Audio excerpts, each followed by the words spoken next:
Bonjour à tous, j'espère que vous avez passé un bon week-end. On est de retour sur la chaîne Basket Session Reverse, nouveau CQFR. Je suis avec Théo. Théo, il y a une actu qui est surtout centrée sur la free agency. C'est un peu de ça qu'on va vouloir parler, c'est de certaines rumeurs. Alors, on est en pleine finale, oui, mais il y a quand même 28 franchises sur 30 qui sont concentrées sur ce qui se passe après, c'est-à-dire la draft qui, si je ne dis pas de bêtises, c'est vers le 26 et la free agency 1er juillet.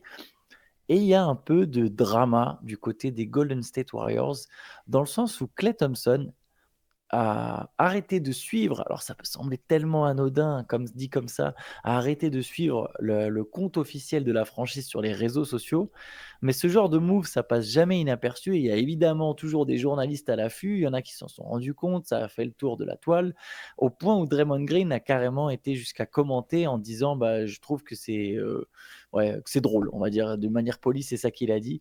Je trouve ça drôle que Clay ne suive plus les Warriors sur les réseaux sociaux. Est-ce que tu penses que c'est juste du bruit ou que c'est généralement annonciateur de quelque chose de plus grand? On sait que Klay Thompson, justement, sera free agent cet été. Et il y a toujours cette question de savoir est-ce que les Warriors vont tourner la page ou pas. Déjà, je tiens à souligner que déjà, en anticipation dans les commentaires, vous avez été un ou deux à dire là, ce qui se passe du côté de Clay qui arrête de suivre les réseaux sociaux. Je pense qu'Antoine, il doit être sur la brèche, il doit être chaud. Donc, ils ont noté que t'étais attentif sur genre de choses. C'est hyper étrange quand même, je trouve, ce truc de Clay. Ce qui me fait encore plus bizarre, c'est qu'il n'a pas simplement arrêté de suivre, il a aussi effacé visiblement Oui, toutes les photos avec. toutes les photos en rapport avec les Warriors de titres, enfin celle du moins où tu le vois célébrer des titres avec Golden State. C'est ce que j'ai lu en tout cas. Je suis pas allé faire défiler toute sa page Instagram pour vérifier Je l'ai jusqu'où fait. ça remontait. Bon, Antoine, en tant que journaliste consensuel, a fait le job. Non, c'est très bizarre parce qu'en fait, autant alors déjà, t'as raison. À chaque fois que ça se produit, quasiment, derrière, c'est rare, c'est jamais anodin. Il y a des quotes qui sortent ou un trade qui est demandé. Enfin, c'est rarement anodin. Donc, dans le cas de Klay Thompson, je trouve que c'est un geste fort quand même. C'est hyper étrange de faire ça si derrière il se passe rien. Mais sachant que finalement, même si effectivement il devait signer autre part, je comprends même pas pourquoi Qu'est-ce qui t'empêche de continuer à être fier des titres que tu as gagnés avec les Warriors, si c'est ça que ça veut dire d'avoir retiré ces photos? Et en même temps, Klay Thompson, c'est quand même un des mecs peut-être les plus incompréhensibles parfois, tu sais, dans les... Alors pas incompréhensible, mais c'est vraiment un joueur à part, voilà, un peu dans sa bulle. Donc je comprends aussi la phrase de Draymond Green. Est-ce que c'est... J'attends de voir, quoi. Si c'est ça, en tout cas, je trouve ça triste quelque part. Je trouverais ça triste si effectivement Clay devait partir autre part. Bien sûr, moi j'aurais bien aimé que Draymond, Steph et Clay terminent leur carrière ensemble, même si on sait que c'est plus forcément jouable en fait dans la NBA moderne. Mais même s'ils devaient partir autre part, je trouverais ça un peu triste finalement de se dire bon bah et ça se termine un peu comme ça se termine pour toutes les autres groupes Ouais. qui se séparent, et c'est un peu en mode avec un petit peu de thé d'aigreur. Je trouvais ça dommage. Ouais, moi aussi. Pourquoi je trouve ça jamais anodin, là, cette histoire? C'est pour moi, c'est le révélateur, direct, hein. Tout j'ai un exemple en tête, c'était Rudy Gobert qui avait enlevé après d'avoir été tradé. J'ai l'impression que tous les 5 ou 6 derniers mecs dont on a dit: «Ah tiens, ils ont arrêté, de follow leur franchise», derrière il y a eu un move. Alors ça veut pas dire que ce sera forcément le cas pour Clay, mais pourquoi je trouve ça pas anodin? C'est parce que tu as pris la démarche. Qu'est-ce qui a provoqué dans ta tête le fait de te dire: «Ah là, je vais aller dans ma bio Instagram et je vais enlever que je suis un membre des Golden State Warriors. Je vais arrêter de suivre ma franchise». Tu vois, qu'est-ce qui se passe dans ta tête? Quand tu quittes un groupe WhatsApp d'une équipe dans laquelle tu étais, c'est parce que tu es plus dans cette équipe, tu vois? Il y a une démarche. Moi, ce qui m'intéresse, c'est pas juste l'action, c'est qu'est-ce qui t'a poussé à faire cette démarche et à te dire: «Tiens, là, je vais prendre mon téléphone, je vais me casser la tête à chercher Golden State Warriors dans la barre de». Alors je sais que c'est des actions qui prennent 30 secondes, mais qu'est-ce qui te pousse à le faire? C'est qu'il y a forcément un état émotionnel à ce moment-là qui peut-être, je sais pas, tu es sous le coup de la colère, on sait que les joueurs, ils savent des fois 2 3 semaines avant que ça se produise, ils savent déjà qu'ils seront transférés, ou qu'il y a quelque chose qui va se passer. Nous, on le sait plus tard, des fois ça nous semble soudain, mais eux le savent déjà. Le tampering, pareil, enfin, je veux dire, la free agency, elle commence officiellement le 1er juillet. Il y en a, ils savent depuis le 1er juin où est-ce qu'ils vont signer. C'est voilà, c'est déjà dans les tuyaux.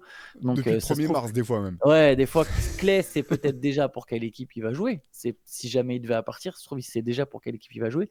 Et du coup, je me dis, peut y avoir un état émotionnel où tu es frustré, Tu vois, tu viens de l'apprendre, toi. Je sais pas, on est le 15 juin, tu viens d'apprendre, tu sors d'une réunion avec Mike Dunleavy, tu sais, ah ben, on va pas t'offrir tant, tu sais déjà que c'est fini. Et tu fais ce truc-là. Après, ça peut aussi être une forme de pression en mode, bah tiens, je ne follow tout, regardez, je vais vraiment me barrer, donnez-moi ma thune. Et pareil, si on reste sur l'état émotionnel, des fois, il peut y avoir de la frustration liée à un truc. Et peut-être que d'ici 15 jours, Clay, tu vois, il y a de l'eau qui coule sous les ponts, il y a des discussions avec Steph, avec d'autres gars, avec des dirigeants. Et finalement, tu te dis, bon, je reste à Golden State. Mais là, moi, quand je vois ça, ouais, je me dis, et je vais même t'ajouter autre chose, Théo, il y a cette rumeur qui est sortie récemment, on avait traité avec Shai dans le CQFR. Les Warriors vont sans doute pas garder Kevin Looney. Donc les Warriors sont tentés de faire des économies. Peut-être que les économies, c'est pas pour signer Steph. Peut-être que les économies, c'est pour. Bah, Clay fait partie des économies en mode voilà, on le re-signe pas lui non plus. Et on a du cap disponible, on a de la flexibilité, on voit ce qu'on fait. Est-ce qu'on entoure Steph avec d'autres gars? Est-ce qu'on repart aussi, on transfère aussi Draymond? Tu vois, qu'est-ce qui se passe? Peut y avoir un truc comme ça à Golden State finalement. Ouais, de toute façon, on va regarder ce qui est un peu. Alors, ce qui est triste, ben, moi, Klay Thompson, c'est vraiment un des joueurs que j'ai préféré voir jouer. J'ai adoré ce joueur. Sa blessure, enfin, ces deux blessures coup sur coup, elles ont vraiment fait du mal. Et en fait, ce qui est un peu. Là aussi, c'est triste, c'est que pendant des années, Klay, tout le monde disait, mais c'est le mec, en fait, il est. Comment dire je trouve plus l'expression, mais en gros, c'est trop facile de manager Klay, en fait. T'as rien à faire avec lui et il vient bosser tous les jours, il est jamais blessé. Quand Kevin Durant est arrivé, que tout le monde lui a dit, soit qu'il va faire des sacrifices, il avait l'air d'en avoir rien à carrer.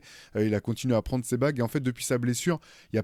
Alors, c'est pas le terme drama, c'est pas le terme, tu vois, mais il y a quand même. Finalement, c'est. Bah, c'est un petit peu dur aussi, tout ce qui se passe autour de Clay sur sa gestion émotionnelle, ce que je comprends, hein, sur son rôle qui change au sein des Warriors. Ça a souvent fait parler et je le comprends, hein, c'est des choses qui sont pas simples. Là, encore une fois, je trouve ça un peu. Si ça devait se terminer comme ça, je trouvais ça triste, quelque part. Pour ce qui est des Warriors, de manière générale, je pense malgré ce qui est un peu triste là aussi pour les fans des Warriors, c'est que quand tu commences à bouger comme ça, ils sont dans une sale situation parce qu'en fait tu sais que si tu veux garder ton. Enfin, je pense que la meilleure manière pour les Warriors de redevenir vraiment compétitifs, ce serait de garder leur corps de groupe, leur cœur de groupe et de pouvoir renforcer autour. Mais simplement, les joueurs arrivent à des statuts et des nombres d'années où ils veulent pas revenir en arrière d'un point de vue salarial. Donc tu commences à bouger des joueurs, et même un joueur comme Kevin Looney, qui pour moi est essentiel au succès des Warriors, tu commences à bouger des pièces par-ci par-là, et derrière tu retrouves plus jamais la même osmose. C'est dur parce que tu es dans une situation où tu veux essayer de garder ce que tu avais déjà en changeant les pièces et en fait ça marche plus. Si tu veux changer les pièces et que tu veux rester compétitif, faut que tu recrées quelque chose. Et même, je parle d'un point de vue euh, identité de basket, quelque part. Ce que les Warriors ont bâti, ils ont pu le bâtir parce qu'ils avaient Klay Thompson, Draymond Green et dans une moindre mesure, mais sur la fin, Kevin Looney aussi.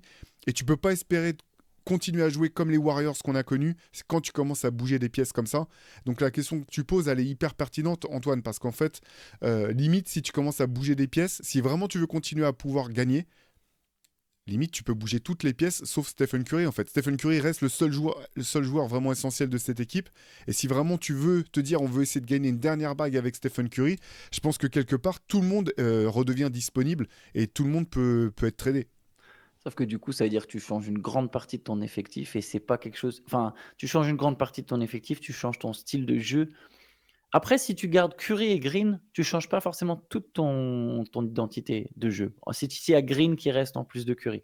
Mais du coup, je sais pas, tu dois signer des joueurs. Kent, tu vu Caldwell Pop peut remplacer Clay. D'ailleurs, ça m'y fait Ouais, penser. J'amène sur vas-y, autre chose. vas-y. Ah non, non, pardon. J'allais dire, Non, j'amène sur autre chose. J'allais dire, Kentavious Caldwell Pop pourrait quitter Denver. Mais pardon, on peut rester d'abord sur Golden State. Vas-y, je te non, laisse. non, je suis d'accord avec ce que tu dis. Je voulais rebondir sur ce que tu dis, Draymond Green. Bien sûr que Draymond Green, il peut continuer à t'apporter, mais en fait, Draymond Green, si tu plus ce double danger du jeu sans ballon de Stephen Curry et de Klay Thompson, la défense, elle réagit pas pareil en fait. Et tout ce que.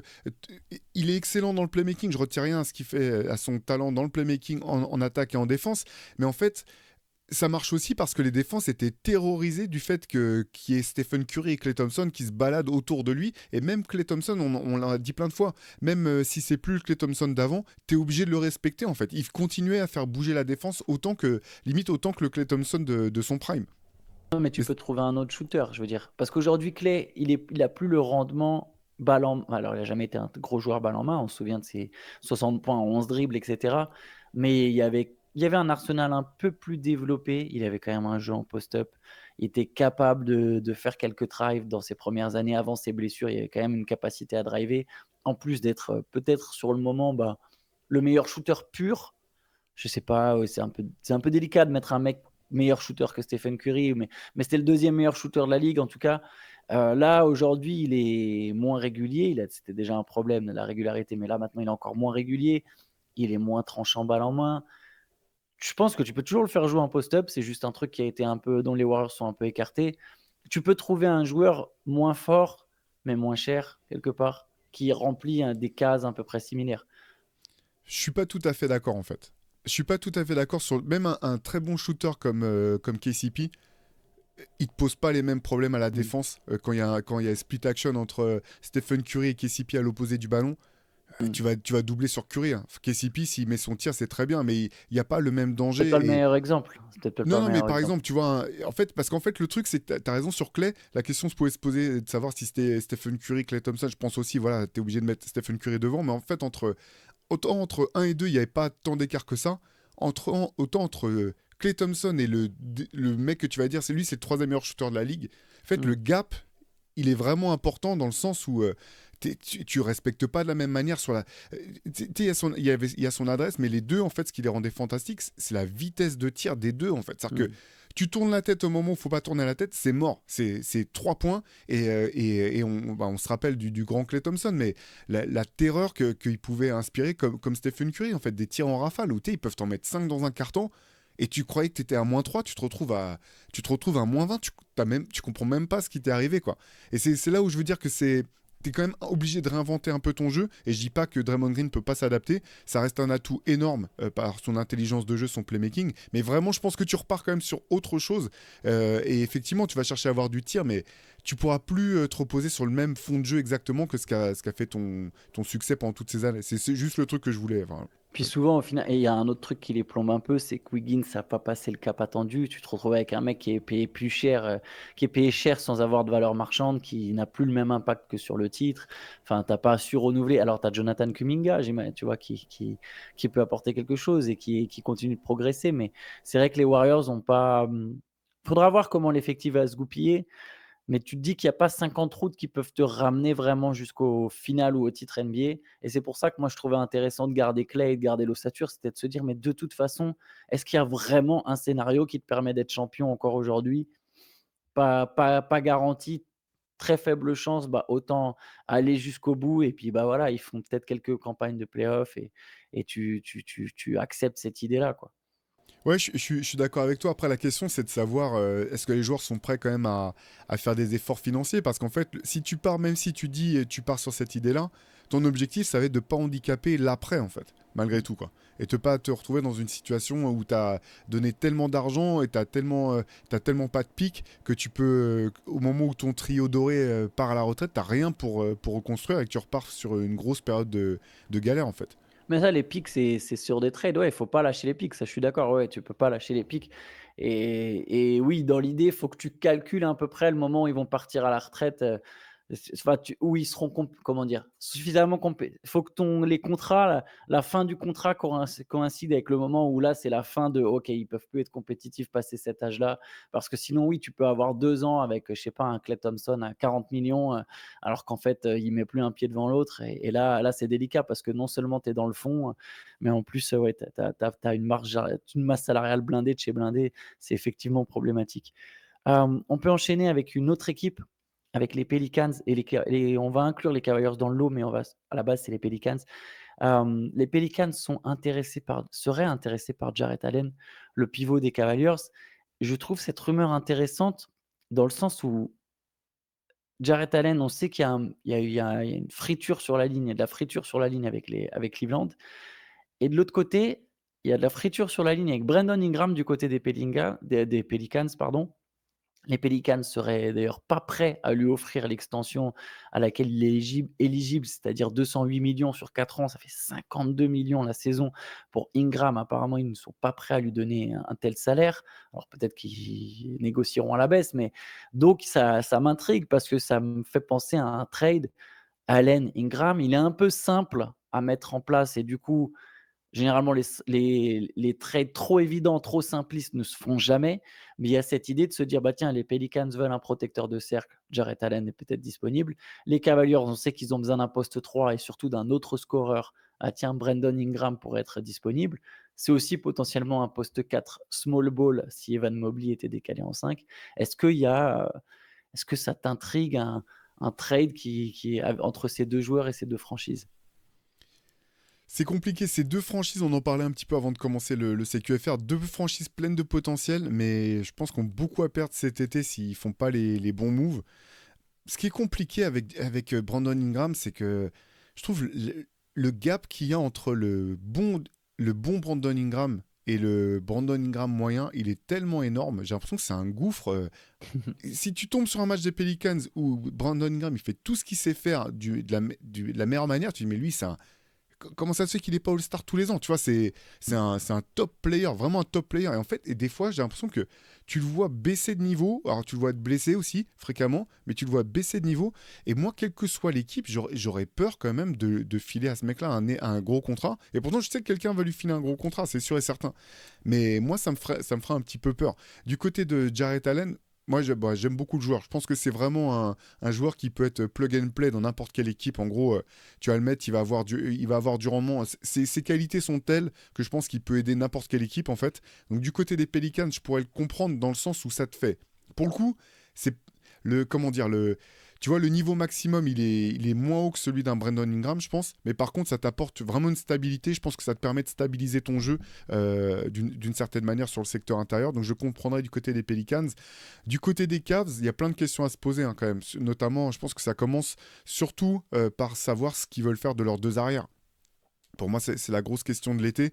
J'ai trouvé quand même que Darius Garland, je l'ai trouvé extrêmement décevant en playoff cette année. Je pense je pense pas que tu puisses vraiment espérer aller loin si tu as Garland et Donovan Mitchell. C'est quelque chose que tu avais noté tôt, Antoine. Moi, c'est pas tant dans leur complémentarité en attaque, c'est surtout défensivement. En fait, je trouve qu'ils sont trop petits à l'arrière pour pouvoir espérer aller très loin en gardant les deux.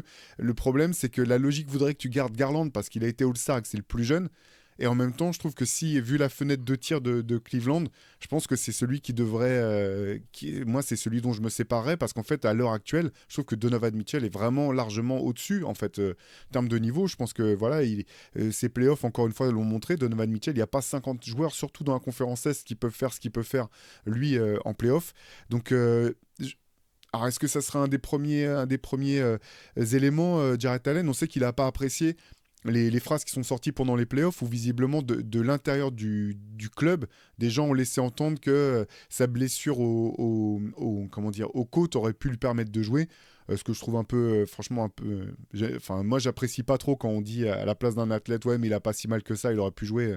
Ça me pose toujours problème, surtout quand on le fait sous couvert d'anonymat. Donc, ça, je pourrais le comprendre. En même temps, le staff va changer du côté de Cleveland, donc c'est plus le même coach. Ça sera plus le même coach. Tout ça, ça va bouger. Je sais pas. Moi, je serais un peu frileux quand même. Je sais pas si bouger Jarrett Allen, c'est la meilleure solution pour les Cavs, même si effectivement, il y a toujours ce problème de fit entre lui et Evan Mobley. Ça dépend aussi de ce que pense le staff de l'évolution d'Evan Mobley. Est-ce qu'il a montré par vraiment courte séquence, quand il était tout seul avec Cleveland, il a montré bah, voilà, s'il joue au poste 5, il est parfait, mais il a pris un peu plus de tirs aussi. Est-ce qu'il peut passer le cap pour pouvoir... Alors, je dis pas que ça va être les Wolves, mais pour qu'il puisse être cohabité sur le terrain avec Mobley qui s'écarte vraiment et Allen qui joue vraiment dedans, j'en suis pas sûr. Je sais pas trop. C'est compliqué la situation de Cleveland, je trouve.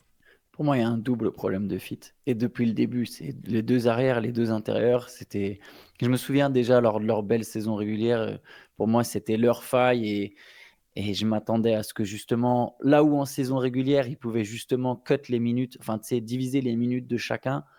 Tu vois, tu fais pas jouer tout le temps Mitchell et Garland ensemble, tu fais pas jouer tout le temps Allen et Mobley ensemble. En saison régulière, tu peux te permettre, tu as une rotation large. En playoff, tu peux pas. Tu fais jouer tes meilleurs joueurs. Et c'était pour ça que j'étais persuadé que les playoffs, ça allait mal tourner pour eux. Et au final, ils sont sortis au premier tour. Maintenant, Garland, je sais, je sais qu'il y a des rumeurs autour de Garland. Mais si c'est pas lui qui Deuxième demande tour, son pardon. trade. Deuxième tour.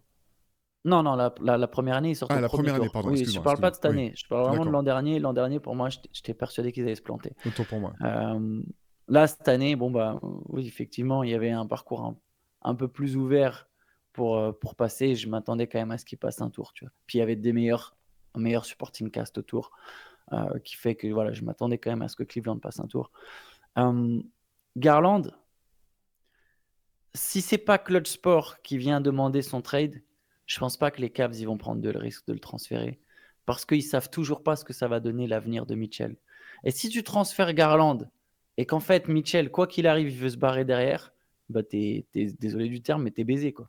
Donc quelque part, vu qu'il est plus jeune, il a 2 ans de moins que Jarrett Allen, et vu qu'il peut être le lead guard si jamais Mitchell venait à se barrer, je pense que c'est leur assurance, tu vois, derrière, de se dire, bon, bah, si Mitchell il part, on va récupérer des pics, on va récupérer des joueurs et on aura toujours cette ossature Garland-Mobley.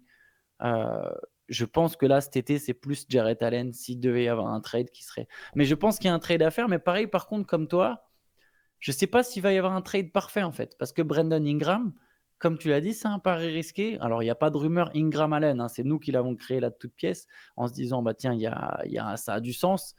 Mais je ne sais pas si c'est la meilleure option. Et le problème d'un mec comme Jarrett Allen, c'est que c'est un All-Star, mais c'est pas une star. Donc il y a toujours une valeur un peu spéciale. Les Cavaliers ont besoin d'un scoreur, mais un très bon scoreur, en fait, une équipe, elle va pas te le donner en échange de Jarrett Allen, ou alors ce sera que des paris risqués.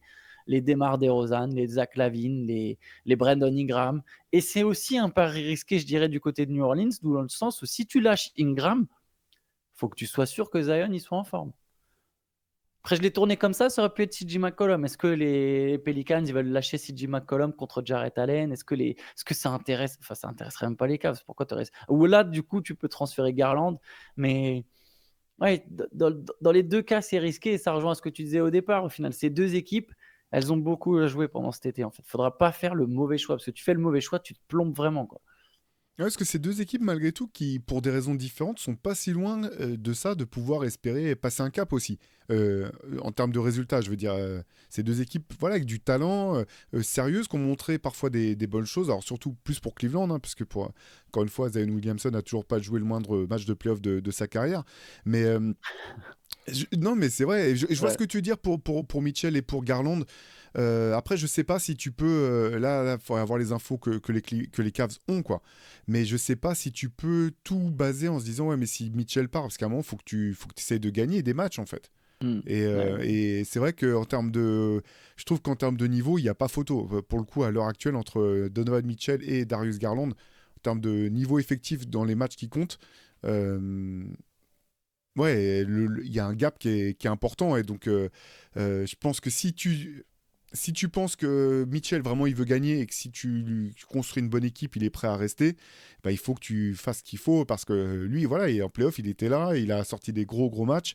C'est lui qui a porté l'équipe sur ses épaules. Et à un moment, faut le reconnaître. Alors, effectivement, ça leur a pas permis de passer le deuxième tour. Même le premier tour face à Orlando, c'était compliqué. Mais malgré tout, il a vraiment été, il a été percutant, quoi. Non, non, c'est clair, c'est clair. Je te propose qu'on referme là, toute la page rumeur. On pourrait s'y attarder encore plus. Il y en a beaucoup en ce moment sur Hartenstein, sur Kentavious Caldwell Pop. Important ça quand même pour le coup. Denver Ouais. pourrait et presque même devrait perdre Kentavious Caldwell Pop. Ça serait une information importante pour les Nuggets qui n'ont pas forcément énormément de marge pour le remplacer si jamais il venait effectivement à partir. Il pourrait faire un peu comme Bruce Brown et demander un gros contrat court, voilà, profiter de son pedigree. Il a quand même déjà gagné 2 bagues, une avec Denver, une avec Los Angeles, si je dis pas de bêtises. C'est ça. Donc voilà, ça sera à suivre. Mine de rien, il n'y a pas de gros free agents, mais il y a pas mal de joueurs intéressants qui seront sur le marché. Je pense au Clay, au Hartenstein, Bruce Brown, ou via des trades aussi. Bruce Brown devrait être disponible via des trades. Il y a pas mal d'équipes qui peuvent aller chercher des pièces manquantes cet été. Ça va être quand même intéressant, même si on n'a plus ces grosses stars, la décision d'une grosse star pendant la free agency. Il y a pas mal de trucs de rumeurs qui sont assez intéressantes à souligner. Ce soir, il y aura le match. Il y aura le game 5 entre Boston et Dallas. Petite info d'ailleurs du côté de Boston, Derrick White devrait être appelé en remplacement de Kawhi pour jouer au sein de Team USA. Mais donc du coup, ce soir, match, cet après-midi, podcast en attendant. On sera là avec un invité, Théo, on peut le dire. Un Ouais. invité, bon, un régulier, quelqu'un qui a Régulier, ouais. l'habitude de venir, qui a l'habitude de venir maintenant dans le podcast. Vous découvrirez ça sur la chaîne cet après-midi. On parlera des playoffs et notamment des finales. Et on se retrouvera du coup demain pour un CQFR à 3 avec Shai pour la débriefer le Game 5. Peut-être un titre de Boston, peut-être une série qui se poursuit. On verra ça ce soir. D'ici là, bonne journée à tous et on se retrouve du coup sur la chaîne Basket Session. Ciao, ciao! Ciao!